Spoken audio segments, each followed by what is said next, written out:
ఓం నమ శివాయ. నా పేరు పాండురంగారావు. రుద్రాక్షలు వేదగణితము. రుద్రాక్షలు ఏకముఖి నుంచి 21 ముఖాల వరకు అందుబాటులో ఉంటాయి. ఒక్కొక్క ముఖము ఒక్కొక్క ఫలితాన్నిస్తూ, ఒక్కొక్క దేవత ఆధిపత్యం వహిస్తూ ఈశ్వరానుగ్రహంతో పాటు ఆ దేవత అనుగ్రహం కలిగే విధంగా రుద్రాక్షధారణ దోహదపడుతుంది. ఇవి వేసుకుంటే మనం ఉన్న స్థితి నుంచి ఉన్నతంగా ఎదగడానికి ఈ దైవికమైన సంపద తోడ్పడుతుంది.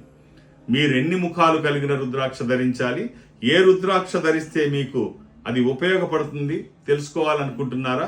ఈ నెంబర్తో నన్ను కాంటాక్ట్ అయితే డైరెక్ట్గా మనం హైదరాబాద్లో కలుసుకునే అవకాశం ఉంది. వేద గణితం శ్రీ పాండురంగారావు గారు డేట్ ఆఫ్ బర్త్ చెప్పంగానే ఆ చక్రం వేయటం కానీ అది కానీ కొన్ని సెకండ్స్లో జరిగిపోయేటువంటి ఓ ప్రక్రియ. అలాంటి వారు మనకి ఇప్పుడు ప్రస్తుతం ఒక్క పాండురంగారావు గారే ఉన్నారేమో అని నాకు అనిపిస్తోంది.